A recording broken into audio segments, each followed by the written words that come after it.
Hi guys, it's Callan once again from Reflex Theatre, back with another video exercise for your weekly social integration online. Just before we head inside guys, if you watched and enjoyed our short form Scratch Night last week, then guess what? We have got another show at the end of this month, July the 29th. We'll be doing the exact same thing, first page, last page of a script, and we do the rest. And as before, tickets are completely free. All that we ask is that you consider a donation either to ourselves or to your local theatre to help keep UK theatre alive during lockdown. I have left the link down in the description below so you can book your virtual front row seat once more. But without further ado, why don't we head inside? We've got a really fun one for you this week, guys. Me and Megan are going to make a story for you. However, instead of us just telling you a story like Once Upon a Time, we can only say this story one word at a time between us. So let's come up with a story, first of all.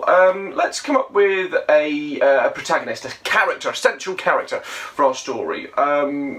Pick any animal, object, mineral, whatever you like. A dog. A dog, okay. And can I have an adjective, a describing word, please, for this dog? Bouncy. Bouncy dog. Okay, the bouncy... What's his favourite food? Chicken. Okay. The bouncy dog who loves chicken. Yeah. Bouncy dog who loves chicken. Was it first or second? I don't mind. Okay. You go first. Bouncy Dog. loves... Chicken. He Went to the... shops. Because His mother wanted to purchase other ingredients. for Her cake. when Bouncy saw chicken he bounced. he Surprised the worker when he jumped to the counter. bouncy Dog picked up the chicken in seconds. wrapping His lips around the chicken. he Loved the chicken. and All its... ingredients. I think we should end it there. Super, there's a one-word story for you guys. I mean, it was a work of art. Roald Dahl, you know where to call us. But have a go yourself, guys. What we like to do at Reflex Theatre is take an holistic approach to our exercises and to our learning. What we mean by that is not just looking at one specific thing or one specific skill, but rather looking at the whole skill set, how those pieces can fit into the whole of your learning. And one word story is an exercise that does exactly that because it combines all the things that we've been looking at: communication, imagination, and interaction. First of all, let's look at the communication. One word story encourages you to listen, to respond appropriately, to come up with a story that makes sense. It's not about saying the funniest thing or trying to make the other person laugh. It's trying to create something that is understandable, trying to create a coherent, fluid story.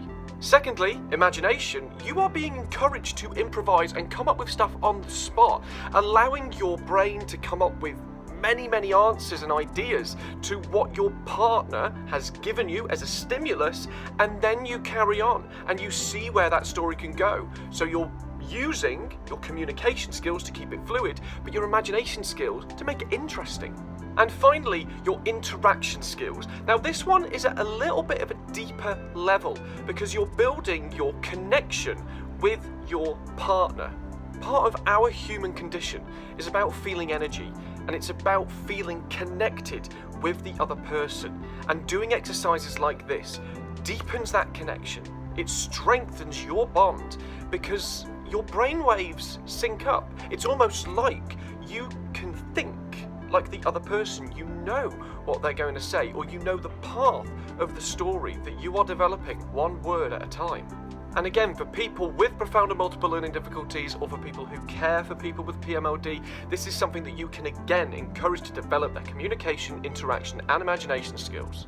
All I would encourage you to do is invite another partner into your process so that you can do the one-word story with them. Look at the household objects that I continue to encourage you to grab, explore, use multisensory things. These are the things that are really going to trigger synapses for people with PMLD. And when you're coming up with a one-word story, incorporate the objects. And let's say, for example, the orange had a shower in a banana bath. Maybe that is part of your one-word story. If you've got an orange and some bananas, use those objects to create a banana bath for that orange and let the person with profound and multiple learning difficulties explore that. You know, all the stuff that we've looked at before. What does it look like? What does it feel like? What does it sound like? What does it taste like if it's safe to do so? Because as soon as you stimulate the senses, you stimulate the synapses. So there you go, guys, one-word story. Have a go and have fun with it at home. And as always, subscribe to our YouTube channel if you haven't done so already, and hit that notification bell so you can stay up to date and never miss a single video. Do follow us on Facebook, Twitter and Instagram at Reflex Theatre. And until next week, guys, stay safe and stay social.